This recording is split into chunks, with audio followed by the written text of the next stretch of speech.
Hi, this is Andy Korodeski with the Cellarmasters of Los Angeles Home Winemaking Club. It's early March here in Southern California, which means it's time to prune the vineyards. And this is my vineyard pruning video. The first section of the video will discuss the theory of pruning. And I apologize in advance for my art skills in this section. The second section of the video will be me out pruning vines in my vineyard. And the third part will be some tips for growers who have new vines. I hope you enjoy. Hi folks, as I promised, this is the theory part of the video. The fundamental thing to remember is that this year's fruit grows on shoots that grows from last year's wood. And so in my vineyard, I have those standard California T-shaped vines. They're called bicordon vines. Each side of the T is a cordon, and as you can see down here, we'll call that a cordon. What you have coming up from the cordon are a number of spurs, and from these spurs, and these spurs are last year's wood, and from these spurs shoots grow, and off of these shoots you get your grapes. So in the spring, so this time of year, what we do is we prune all of the shoots from last year into spurs. So here's an example of a shoot from last year, and a shoot from last year, we call them canes in the wintertime. So it was a shoot, it was green in the summer, and in the winter when it's kind of wood colored, it's called a cane. So we're pruning all the canes down into spurs. And in my vineyard, I like getting 2 shoots per spur, and the shoots grow from the buds. So what I do in my vineyard is I cut the canes off, leaving 2 buds. And what will happen this summer is that these 2 buds will grow.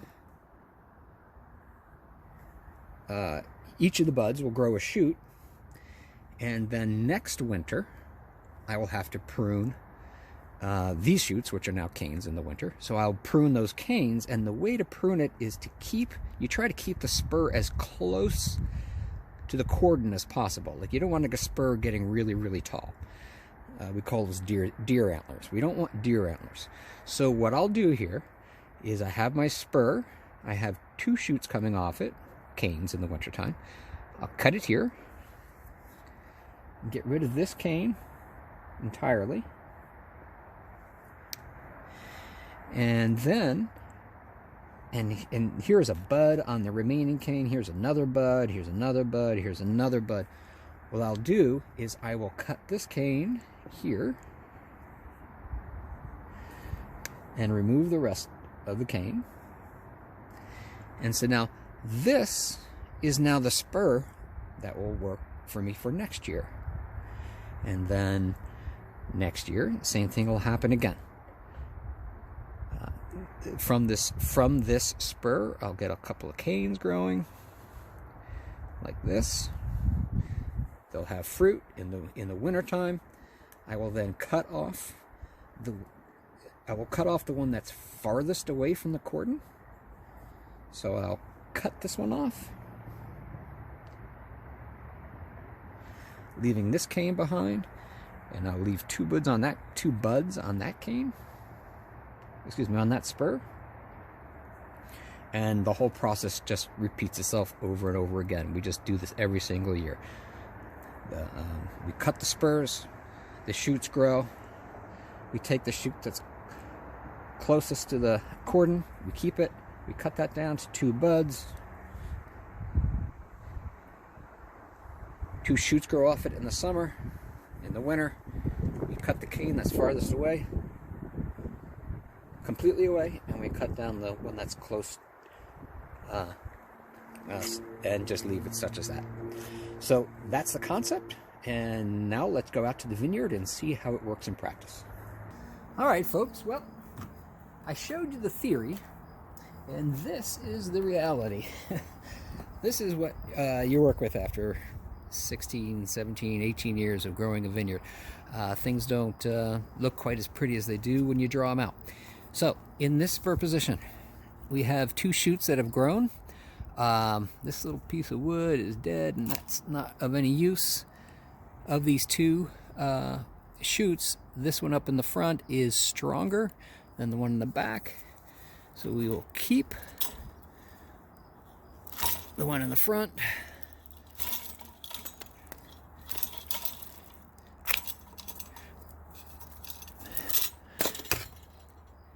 And looking at this, so looking at this shoot, I see a nice fat bud here and a nice fat bud there. I'm going to actually try to take this off because it'll sort of interfere with this bud, and you take it off without injuring that bud. And take that and that. So now I have a nice 2-bud spur that'll grow my 2 shoots. All right, now looking at this one, it's pretty easy.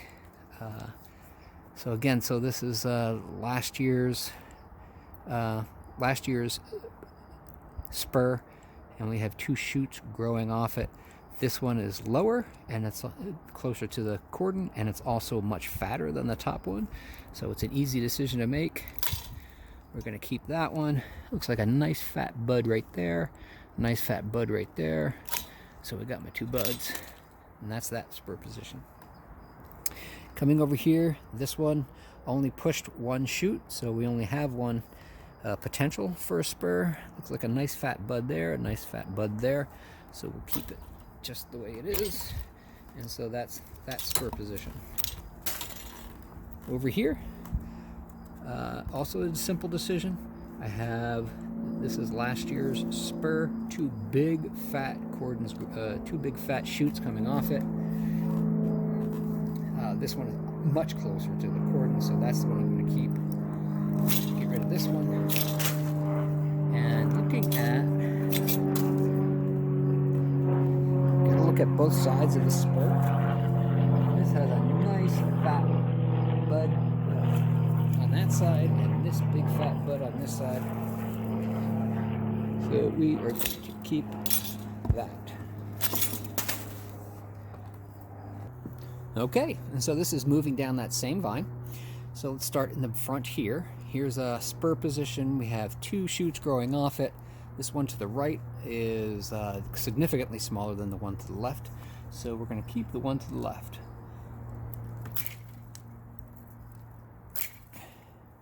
And you can see that there's a real nice bud right in there and a nice bud on the back side. So we are going to cut it off there. All right, now we have another spur position. Both of these shoots, literally about the same size. They both do fine as a spur, so we're going to keep the lower of the 2.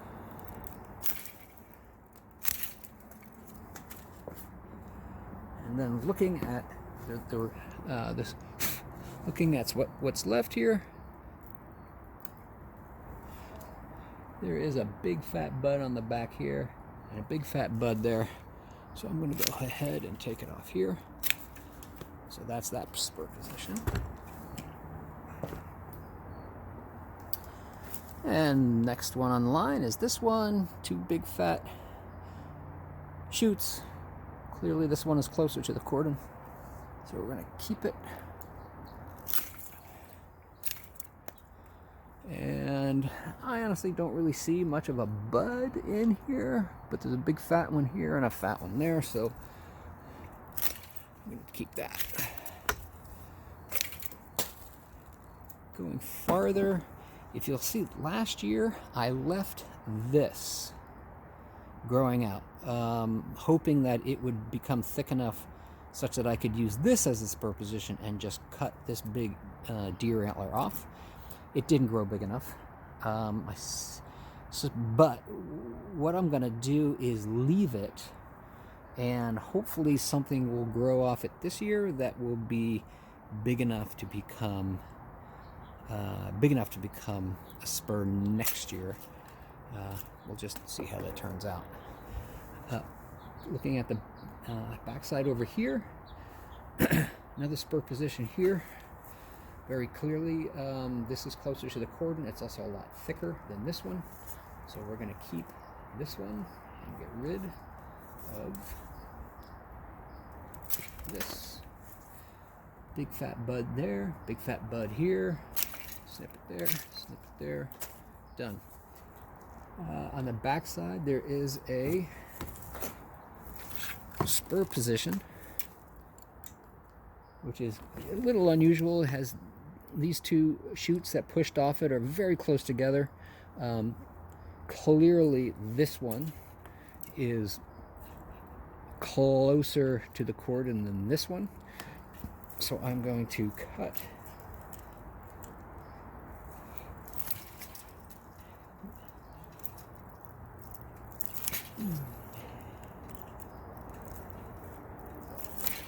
this one's not so easy. Okay.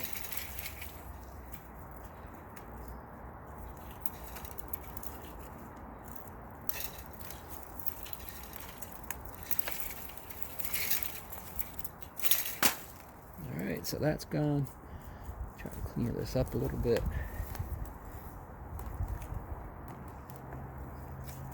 Alright, so now we have this shoot here, big fat bud here, big fat bud on the back. So we're going to cut it right up above it. Alright, so that's that spur position. And I think you can see one more spur position over here. Yeah, so again, pretty simple one. Both of these are approximately the same size. Both of these shoots are about the same size. They'll both make good spurs. This one's obviously lower and closer to the cordon. This one's higher, so we get rid of the higher one. And the smaller one, not really sure a bud down there is going to push much. That's a nice fat bud. That's a nice fat bud. So that is the spur position for it. All right, and so the last 3 or 4 spur positions on that same vine. Here's the next spur position. Clearly, this is a big fatty that would make a really nice spur. However, this one's also big enough. This one's lower. That one's taller, so we take the taller one off. The higher, not taller, but a higher one off. Say goodbye to it. I see a nice fat bud here, a nice fat bud there. And so that's where we prune it. And that's our spur position. Looking right up here, clearly this one is taller and farther away from the cordon than this one. It's also a thicker and much nicer one, much nicer shoot. However, this one is 3 or 4 feet long and had lots of leaves, and I'm sure will do fine as a spur position. Couple issues though. This one is growing way out and away from the vine, and it's a lot easier to work with shoots that are nearer to the vine, the interior of the vine. Additionally, and so this, if I were to prune it here, I'll just prune it here and just take a look at it. So now I have a bud here and a bud here-ish, kind of a bud. This one will even grow further. It'll grow out this way, so even further away from the vine, which is making me think that this might be the better spur position. There's a nice fat bud here, a nice fat bud there. I'm going to go ahead and cut it and take a look at it.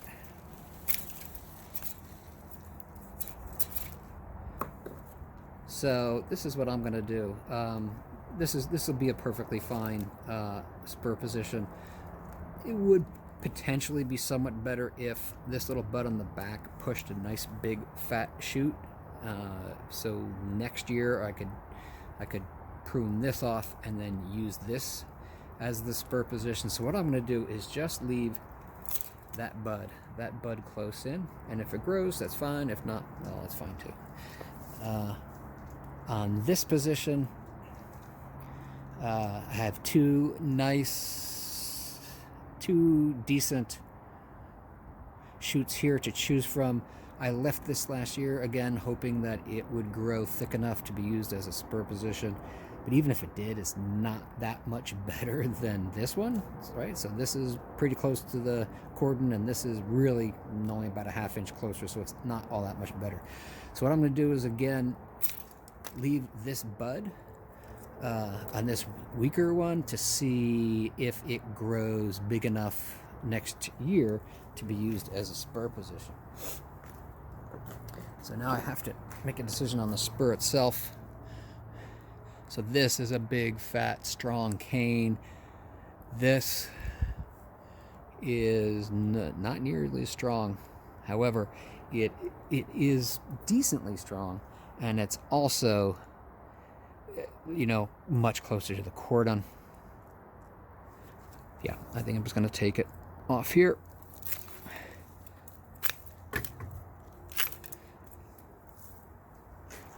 And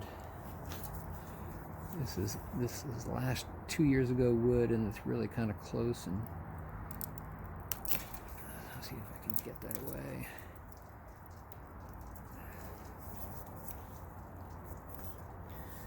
Well, I'll work on that later. This has a decent bud on the other side, so it has a decent bud over here. That's a decent bud. That bud also may push. So what I'm going to do is go ahead and do that, and I'll come back later and see if I can clean up that little piece of wood.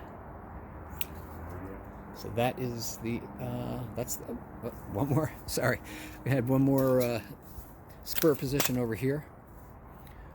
Again, we had a big fat top cane, a much smaller lower cane. I mean, it just is what it is. It's way too long of a. I would never keep this one and not that one, because look at the size of the spur. Then next year it would be a deer antler. So I'm gonna go ahead and take this off here.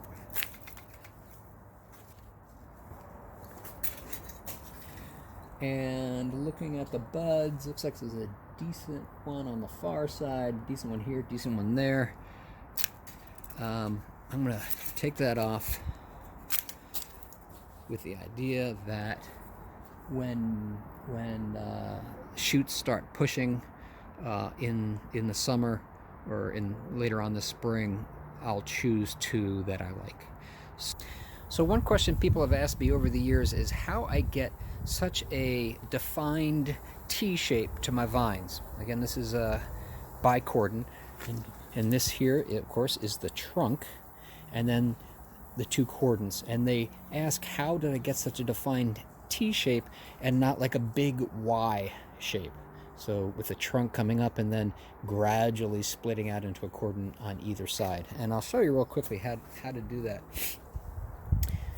Just pretend, you know, make believe in your mind that that this is the vine when it was young. So it's in the winter, and it's this time of year, and this vine looked something like this. And so what you do is, you know, here's my cord. There's a wire in here. I'm not sure if you can see it. It's a cordon wire. So you go to your cordon wire, and you lay your new cane down on that wire. And when you do it, you break the cane. You know, they don't break like a tree limb breaks.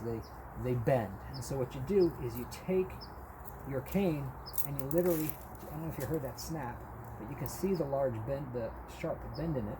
And then you lay this part down on the wire, and this part you just leave, and each one of these buds will grow a cane in the summer and possibly fruit.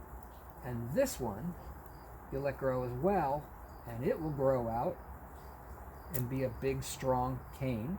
And then next winter, you bend that one down to this, to the fruiting wire.